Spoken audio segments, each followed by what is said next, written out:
Sekarang kita sudah berada di tahun pelajaran yang baru di kelas 5. Kita akan belajar seperti sedia kala. Namun karena COVID-19 mengakibatkan kita tidak belajar secara tatap muka, namun kita belajar dari rumah. Oleh sebab itu, anak-anak harus dengan sungguh-sungguh mengikuti pelajaran yang akan dibawakan oleh ibu guru nanti. Pasti anak-anak bertanya, kelas 5 sekarang guru siapa yang akan mengajar kita? Atau ada yang sudah tahu? Yang sekarang ini yang mengajar Ibu Titi Heru, yang biasanya disapa hari-hari Ibu Titi. Nah, sebelum pelajaran ini dimulai, mari anak-anak kita berdoa kepada Tuhan yang punya hidup ini. Kita berdoa dalam nama Bapa dan Putra dan Roh Kudus. Amin. Iya, anak-anak, hari ini Ibu akan menjelaskan kepada anak-anak mengenai ide pokok. Namun sebelum pelajaran ini dilanjutkan, Ibu Guru akan menjelaskan kepada anak-anak tujuan apa anak-anak belajar.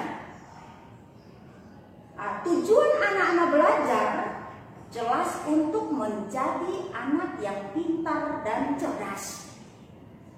Namun di hari ini, tujuan anak-anak belajar adalah anak-anak dapat menjelaskan pengertian ide pokok.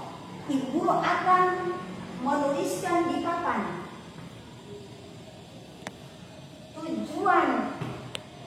tujuan belajar hari ini adalah siswa dapat menjelaskan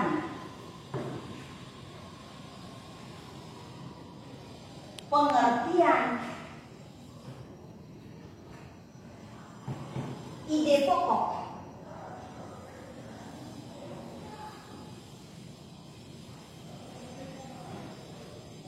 Iya. Jadi anak-anak lihat, tidak serta-merta kita belajar saja, namun harus mencapai tujuan ini. Siswa dapat menjelaskan pengertian ide pokok. Iya, kita masuk sekarang. Ide pokok adalah inti yang dibicarakan dalam sebuah paragraf. Ibu Guru ulang sekali lagi, barangkali terlalu cepat untuk bisa diingat. Ide pokok adalah inti yang dibicarakan dalam sebuah paragraf. Sekarang kita lanjut. Orang pasti bertanya juga, Ibu, nama lain dari ide pokok. Nama lain dari ide pokok ada kurang lebih 5 buah nama lain. Yang pertama, ya, nama lain ide pokok.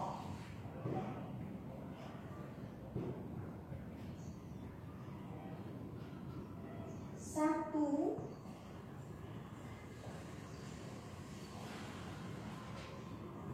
yang kedua,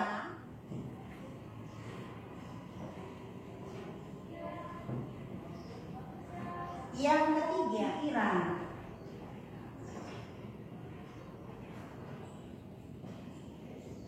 Yang keempat, pikiran pokok.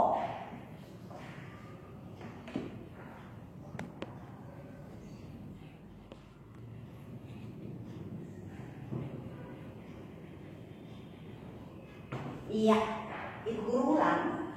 Nama lain ide pokok adalah gagasan utama, gagasan pokok, pokok pikiran, pikiran pokok, inti paragraf. Dengan demikian, bila ada tanyaan-tanyaan mengenai ide pokok, gagasan utama, tidak lagi anak-anak ragu-ragu. Mengapa? Karena ide pokok ini dia punya nama lain ada 5. Dia punya nama lain atau dia punya kesamaan. Boleh gagasan utama, boleh gagasan pokok, pokok pikiran, dan sampai terakhir.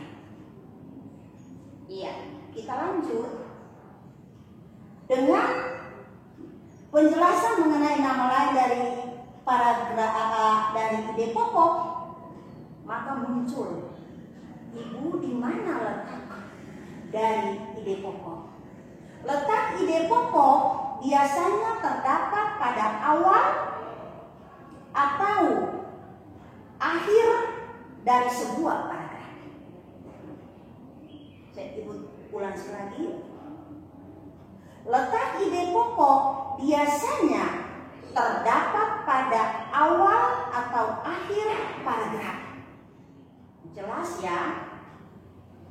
Nah, kalau begitu, supaya lebih jelas, kita akan membuka buku yang dimiliki oleh masing-masing anak.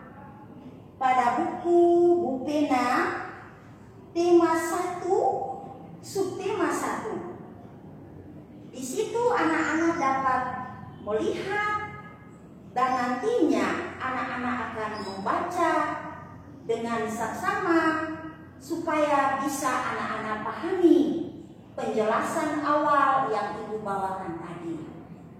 Kita akan membacanya.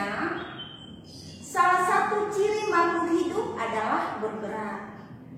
Hewan dan manusia menggunakan alat gerak yang dimilikinya untuk berpindah dari satu tempat ke tempat lain. Ada makhluk hidup yang bergerak dengan kaki, sayap, sirip, atau otot perutnya. Selain untuk bergerak, alat gerak juga digunakan untuk memegang, melompat, memanjat, dan berenang. Nah, sebuah paragraf ini anak-anak dapat melihat seperti yang Ibu Guru jelaskan tadi, letak paragraf, letak ide pokok itu jelas pada dari awal dan akhir dari sebuah paragraf. Jelas salah satu ciri makhluk hidup adalah bergerak. Itulah yang disebut orang dengan ide pokok. Ibu Guru ulang kembali. Salah satu ciri makhluk hidup adalah bergerak. Ini merupakan ide pokok dari sebuah paragraf. Nah, pasti ada kalimat-kalimat yang lain yang melengkapi ide pokok itu. Nah, kalimat-kalimat itulah yang disebut orang kalimat-kalimat penjelas. Ya, dengan demikian penjelasan Ibu Guru sampai di sini sesuai dengan tujuan pembelajaran yang kita pelajari hari ini. Nah, untuk itu ada kelanjutan bacaan. Anak-anak akan mendapat tugas di rumah untuk membaca ulang dari yang pertama sampai yang kedua dari bacaan tersebut. Namun sebelum itu, Ibu Guru akan memberikan pertanyaan bagi anak-anak sebelum anak-anak membacanya nanti di rumah. Nah, pertanyaan yang pertama,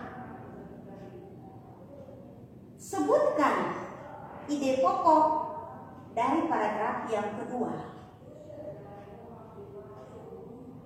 Pertanyaan yang kedua, kedua,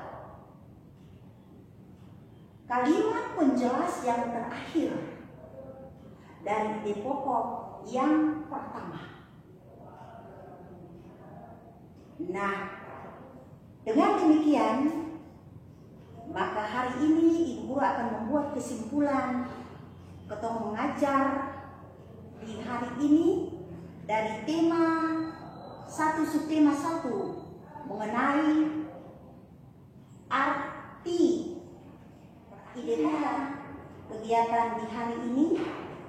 Maka berakhir kegiatan kita dalam tema subtema 1. Namun tugas anak-anak akan dicatat oleh anak-anak. Ide pokok yang pertama dari bacaan yang akan Ibu Guru siapkan. Ide pokok yang pertama dari bacaan yang akan Ibu Guru siapkan. Kemudian tulislah kalimat penjelas yang kedua dari kalimat atau paragraf yang Ibu Guru siapkan. Dengan demikian selesai sudah pertemuan kita di hari ini. Mari kita sama-sama berdoa untuk mensyukuri kegiatan kita di hari ini. Kita berdoa dalam nama Bapa dan Putra dan Roh Kudus. Amin.